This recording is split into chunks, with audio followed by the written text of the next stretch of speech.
Hello Internet! In this video we're going to be doing some gubbins with some things, and that's what we're going to do in this video. Right, so what I want to do is we are going to do some web scraping. Wow, that's bright. Of this website, which if you see my other videos we've done this before, but we're going to be doing it slightly differently this time. So what we're going to be doing is we're going to be, let's think about this. We are going to be getting the data for a whole load of stocks. Now you'll have to download the tickers file in the doobly-doo, linked in the description, to follow along with this tutorial. Then we're going to scrape this website and find out what the data is. Sorry, what the sector is, right? So we've got this bit here, sector, and we're going to scrape that. Ooh. Right, so let's get started, I think. One of the things you're going to want to do before you actually start any of this tutorial is install a few imports. If you haven't done this before, then I'll just quickly show you how. So we're going to be using pip to install things, using Python's package manager basically. There are a few things you'll need to install. So if you run any of these scripts that we're writing and get a module not found error or something along those lines, just run this command pip install and then do whatever has been missing. So for example, you might want to do pandas data reader and install that, or there's also pandas that we're going to be using, and we're also going to be using something called numpy, and I think that's all that you're going to need to install externally. So if you haven't done that, you get any of those errors, just that's how you fix it, just a heads up.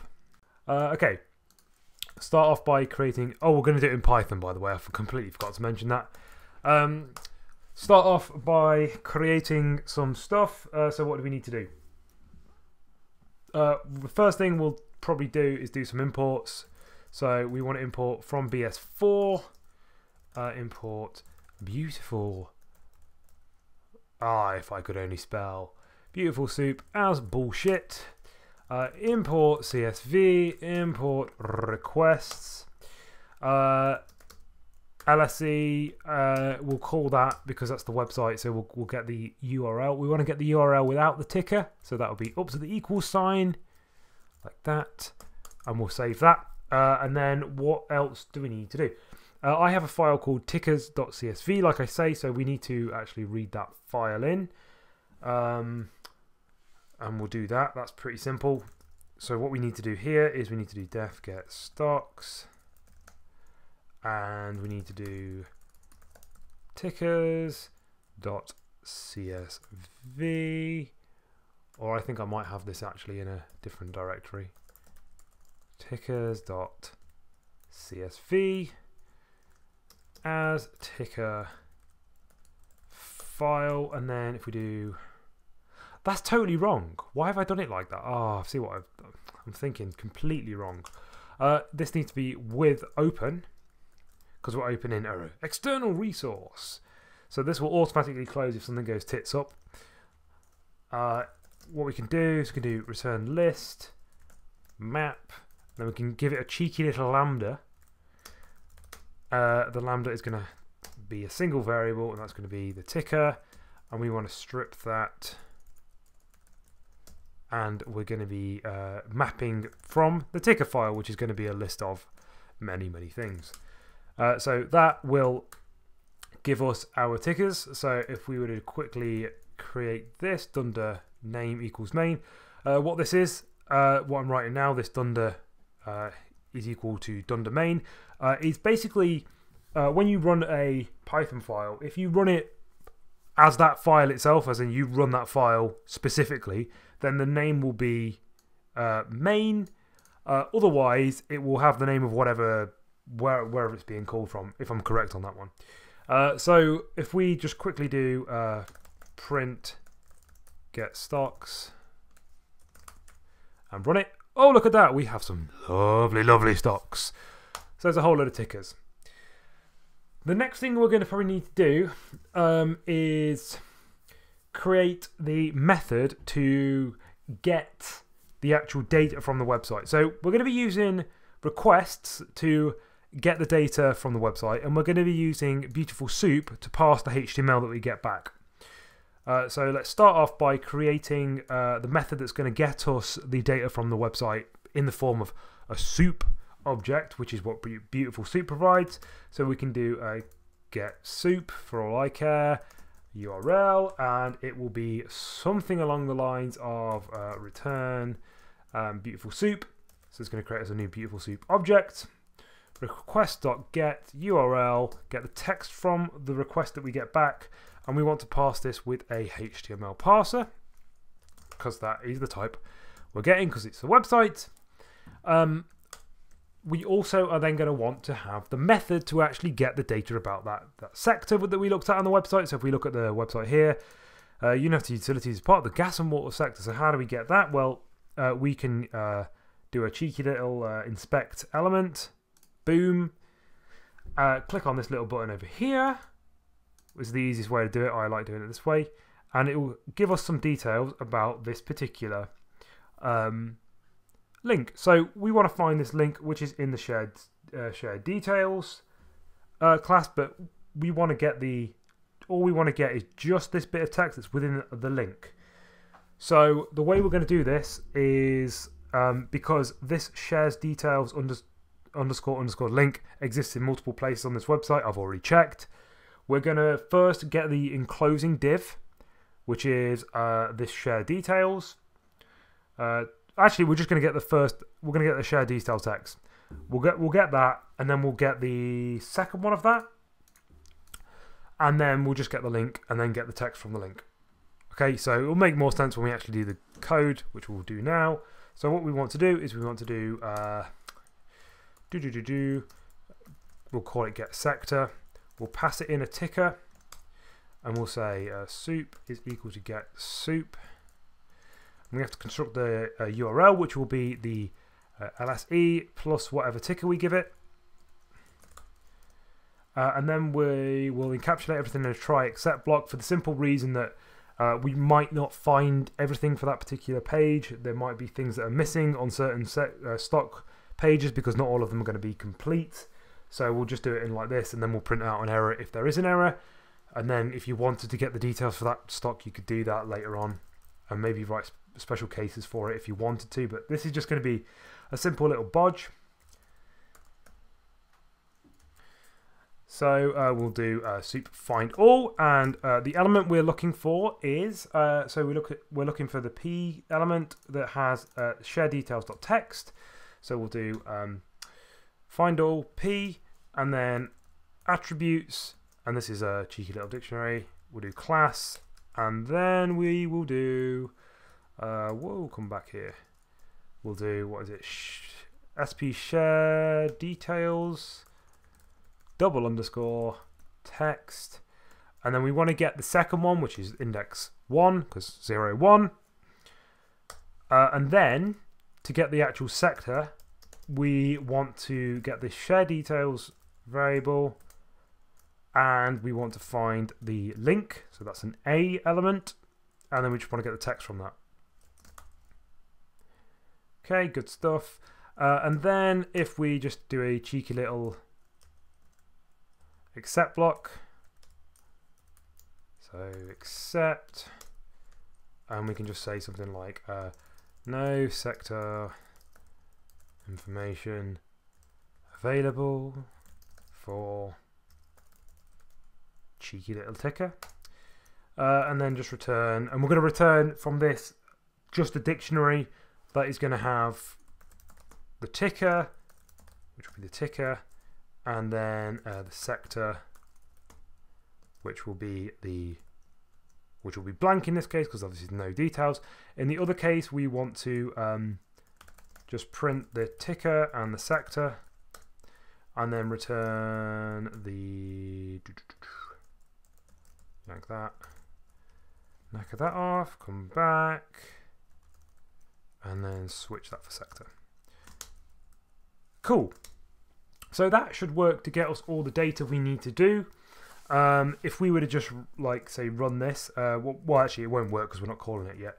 So what we'll do now is we will call this data, and the way we can do that, let us just, for the time being, let's just print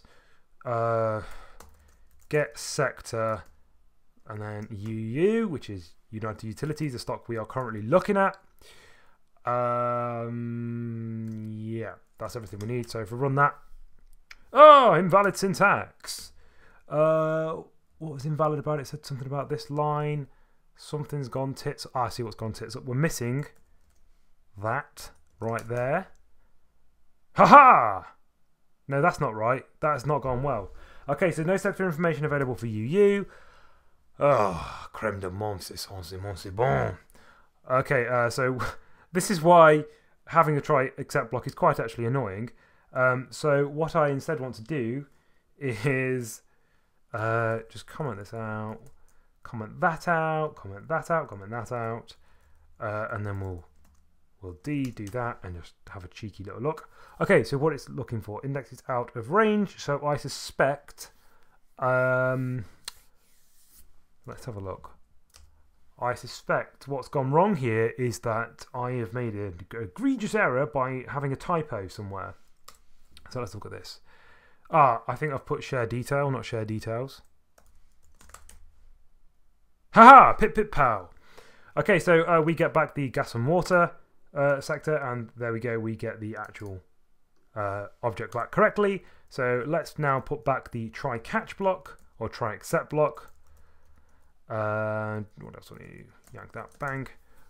So that's all good. So that's the first part done. Actually, it's not. We need to write it to a CSV.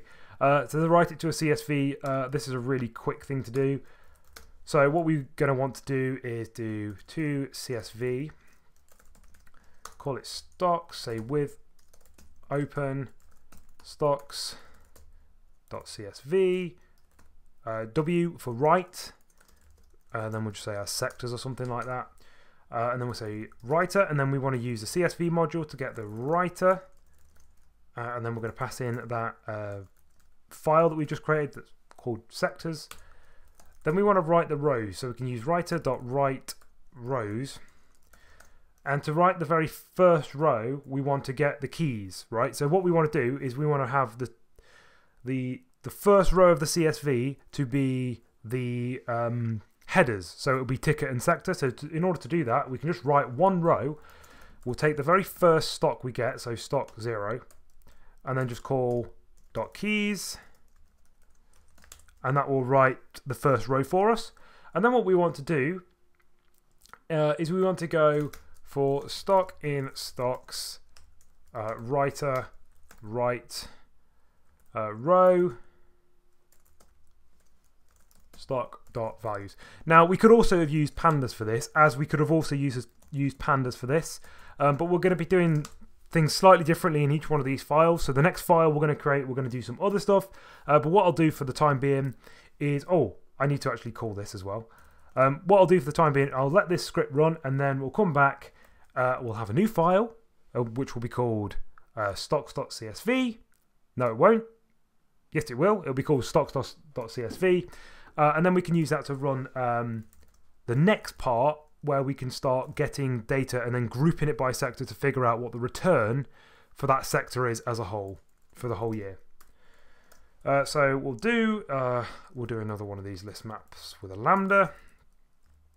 We want to do ticker, get sector, pass that ticker to that, and then from get stocks. Cool. So now if I run that, that will actually write us the entire, all of the tickers to actually get all the sector data for us. And then what we can start doing is getting all the returns for all the stocks for the last year. We then have the sector data, and then what we can do is we can take that sector data, group all the returns, and figure out what sector had the greatest return, and we can maybe plot it. Ooh. So I'll let that run, and then we'll come back and have a goosey gander at the next bit. Okay, right, so I've let that run for a bit, and we have the data now. We have, wow, 691 stocks, well, actually slightly less, with the ticker and the sector. And now what we can do is we're going to want to get the data about the stock. So for example, we're going to want to get the return for the last year of each of these stocks. And then what we can do after that is we can group them by sector, group the returns by sector for the last year, and then we can maybe plot it all on a nice lovely little graph by sector. Ooh. Okay, so what I've gone ahead and done is I've quickly created an extra cheeky new script, what have I called it? I've called it sectors.py. I've already written a few things. These will be available in the doobly-doo, so you can just go and copy and paste them. But basically what we've got here is we've got some stuff that have been in previous videos of mine. And these are just so we can get the data correctly. So we've got 2 CSV. I've just copied that from the last file we did, except for now we're going to output something called sectordata.csv. This one is a re-indexing of the columns. Basically what we're going to do is we're going to get a load of data. It's going to come back with all of the days, all the weekdays, including Sunday and Saturday. And both of those days, the stock market isn't open, so we'll have data that we need to get out. So we're going to be getting out that data from the data frame that we get back from Yahoo Finance using Pandas data reader. And then these two methods here, replace dot and check dot, basically we're going to be using Yahoo Finance. And Yahoo Finance, for the stocks that I have given you in the file, it wants the ticker to have a L appended to it because it's from the London market. So we've been using United Utilities, which is UU with a dot at the end. What Yahoo Finance expects is UU.L. And so this is what this method does, because a few stocks don't have dots in them, so it'll have to put the dot in them, and it'll also have to put the L on it. So that's just what we're doing there. And the imports, we've got Pandas data reader. This is where we're going to get our stock data from. Pandas, we're going to be using that because we will be using what will we be using Pandas for? For date ranges, I think. NumPy for doing some gubbins with arrays, date time to get today's date whenever we run this script, and CSV for the CSV gubbins. Okay, so first thing we need to do actually then is write a quick method to get the stock data from the CSV that we just created. So that's going to be really easy. It's slightly different than to previously. So we're going to do get sectors. We'll call this, and what we'll do is we'll say with open, what did I call it? We called it stocks.csv. Stocks.csv as a stocks file. What we then want to do is return, this time we're going to return a dictionary that's going to have everything we want. So in this case we do dictionary, map, and then we pass a lambda.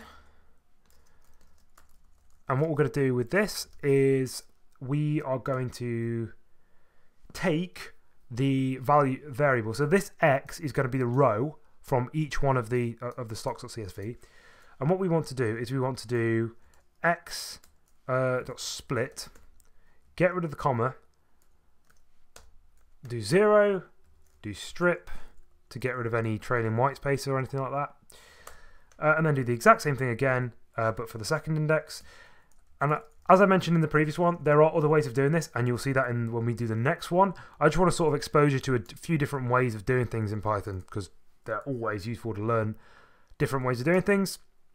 And then what we want to then do is do, what do I call it, stocks.file. Stocks file, not stocks.file, what am I on about? And that will read in our data, so let's just quickly test that, and we'll say get sectors, if he can type.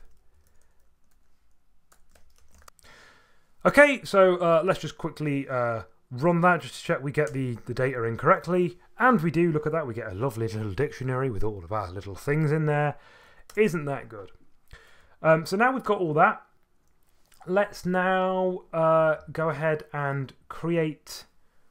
What do we need to create? Well, what we need to do is we need to create the method to actually get the data. So to do that, we'll call it get last year, something like that. So we're going to get the last year's return for a ticker. The sector is just going to be used to return a new dictionary, so we don't really need that for the method apart from to return a new dictionary. We're going to create a ticker L, which will just be called the check dot method and pass in a ticker. That's just so we can actually get the data we want. Then we want to get today's date, which is going to be datetime.now. We want to get the end date, which will be, what will that be? That'll be the string of now. Stringify time. I actually didn't even know if I need to do the caster string here, but I'm going to do it anyway. Whatever. And then what we're going to do here is we want to give it in this format. So %, capital Y, really important that you do capital, lowercase m, these are with dashes in between, and then %, lowercase d. Important that you get the casing right because it does determine different types of format, so just be aware of that. The next thing we're going to want to do is get the start date.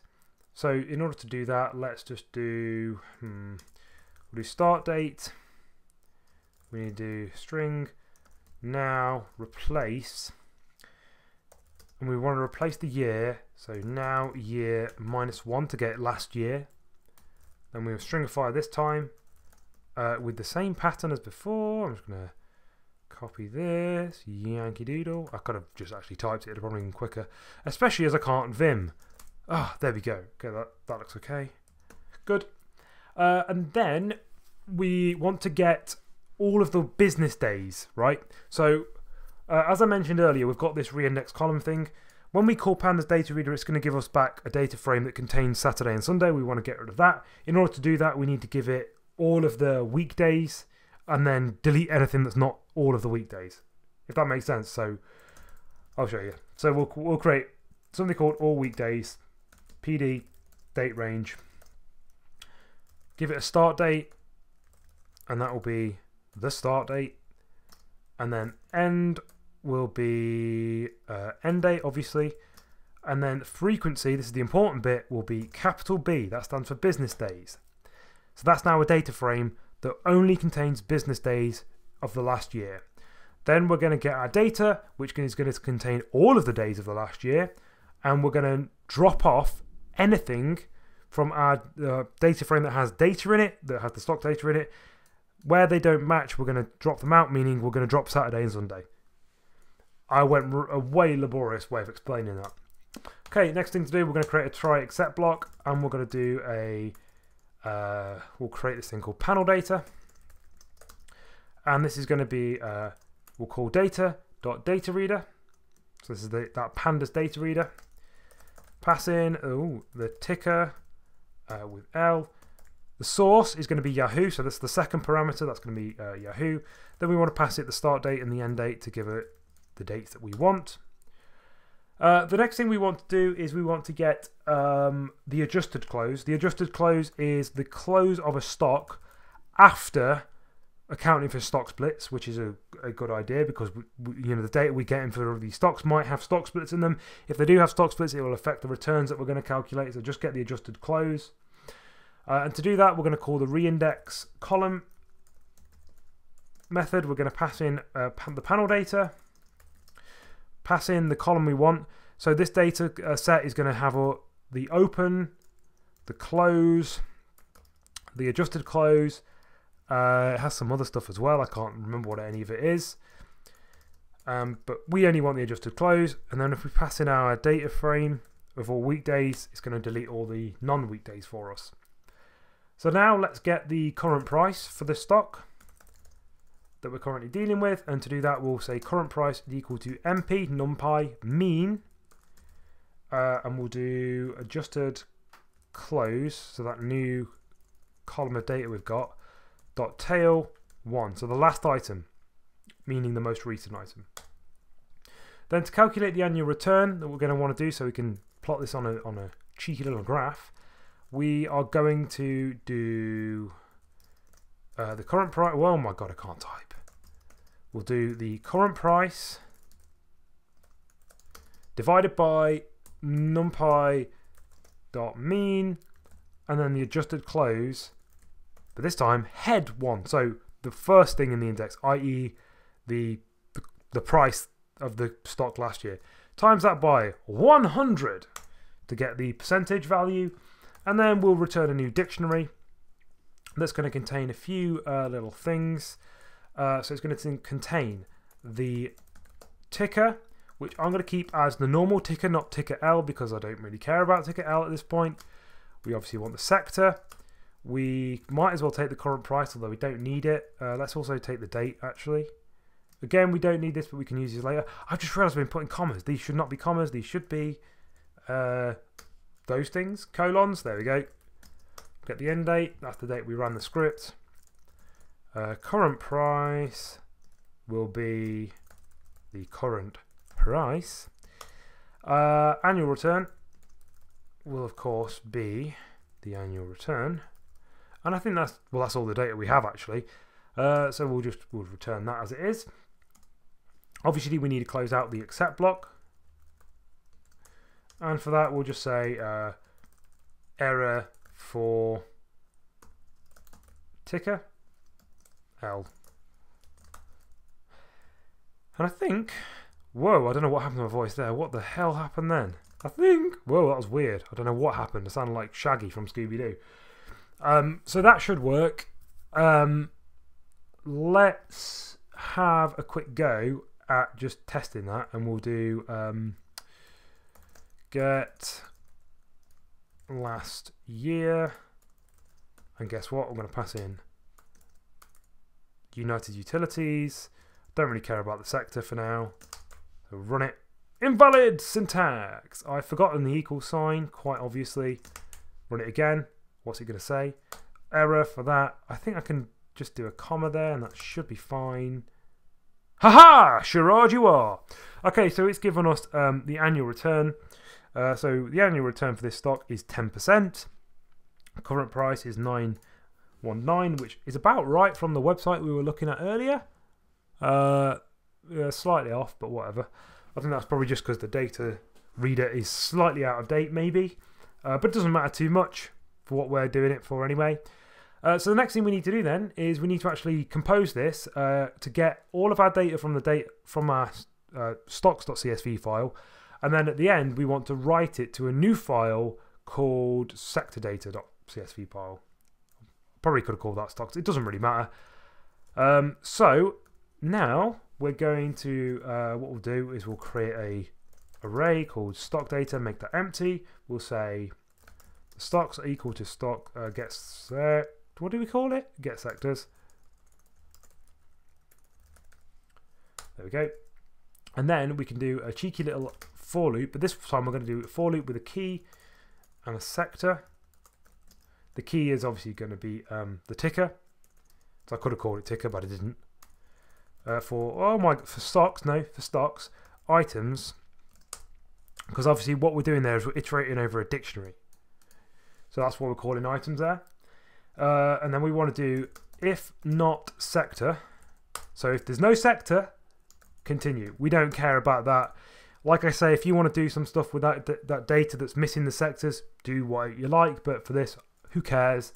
We also want to check that if ticker is not in key, i.e. if we haven't got the first column, which we didn't even need to put the first column, I could just delete it, but we'll do that. We'll just get rid of it. So as long as it doesn't have ticker, we'll actually do that. And then we're going to append the data, get last year with the key and with obviously the sector. And then we want to say to CSV stock data. And that's about it for that one. And then we're going to have to do one more script, which is going to take our data that we've got here and turn it into a lovely graph and maybe play with it. Ooh, that's going to be fun. Yes, we'll play with it. Okay, right, so I'll see you in a minute. I'm going to run this script. We'll get the data file. You can do the same, and then we'll come back and we'll have a new data file and we can start on the new script. Okay, and we're back. I've let the script run. What I've done is I've actually truncated the file so that we can just like play around with a small subset of the data. So I've got the first few columns here. What we're going to do is we're going to read this in, and then we're going to plot it. Ooh. So what we've got the ticker, we've got the sector, that's that thing there, then we've got the date, and then we've got the price and the return. Now this is slightly older data for fun, but there we go. What we'll do, go to our graph.py file, so create a file called graph.py or whatever you want to call it. I've added these imports. Also, you may have to install Seaborn and you may have to install matplotlib. So if you haven't done those, so if we were to quickly do a the way you can install that, as I mentioned earlier, pip install matplotlib and pip install Seaborn. Then you should be good to go. We'll open Vim again. So what do we need to do here? Well, what we can do here is do the if name underscore equals done domain. What do we need to do? Well, what we need to do is we need to create a data frame. We're going to create a data frame from our CSV file, so we can do df for data frame, pandas read CSV. So I mentioned earlier that we can use pandas to read this from the CSV file. We'll do sector data.csv, and then we want to give it an index. The index will be the first column, i.e. the ticker. So that's going to be there. And then we want to say use columns. Well, actually, sorry. It's not going to be the ticker. It's going to be the... Yes, it will be the ticker, sorry. And then what we'll do is we will group it by the sector. Or is it going to be... It doesn't matter. Doesn't matter. I think the index is going to be the sector to begin with. I might be right on that. I might be wrong. Okay. Then we want to have names of the columns we're going to use. So the 1 and 4 are the sector and the return. I would make these capitalized at the start, and there's a reason for that, which we'll come to. Just make sure you do that, otherwise you're going to be in a world of pain. Or you won't be in a world of pain. You just have to do something slightly different from how I'm doing it in this tutorial. Okay, so what we'll do is we'll print the df, the data frame, and just have a look at what this looks like. Ooh, look at that. So we've got, yeah, I was right. So it's gonna create the index on the sector. So that's what it's done. That's what we want it to do. No, it hasn't. Well, whatever. We'll sort it. It's fine. So we've got some sectors and we've got some returns. Now we've got these duplicated. We don't want the two of these. We want to have one of them. So what we need to do next is do df equals data frame group by. And then we'll group by the sector. And what we can do is we want to work out, when we're grouping them by it, we want to actually get the actual average return. Well, how do we do that? Well, we can just type in .mean. And that's as simple as that is. So look at this. Run it again. And now you can see we've got one alternative investment instruments as opposed to two. And it's actually calculated the mean for us. Wow. That was easy. That's what Python's good for. And so next thing we need to do, and this is going to be really quick from here, is let's just use Seaborn to create a cheeky little bar plot. And what we'll do is we'll say x. X is the one that goes across at the bottom. We'll say df.index. Y will be df.return. Remember the capital R, that's the problem. If you had this as a lowercase r, it would throw a wobbly when you tried to do a lowercase r here, so I just do it that way. And that's how to sort that. Then we're going to want to do xticks. So xticks are the labels at the bottom, so the labels for the sectors, which are going to be going across the x-axis. We're probably going to want to have a rotation on them because some of them are quite long. So if we do rotation is equal to 45, and then do plt.show, and then if we run that, we should... Oh my god, we got a graph and it worked first time.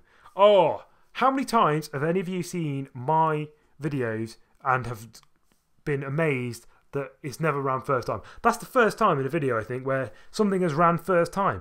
Look at that. We've got a cheeky little graph and it's got, oh, look at that. Oh, that's got the blue one. That's for the alternative. Oh, look, and there's the mining one. And there's the retailers. And there's the tourism and leisure. Wow, we've actually created the cheeky little plot. And it worked first time. So that's about everything I wanted to actually go through in this video. Like I say, the links to the extra cheeky files that you may require will be in the doobly-doo. The code will also be in the doobly-doo, probably on GitHub, I imagine. So yes, any questions, let me know. Otherwise, arrivederci for now. Tickety-boo. Ta-ta.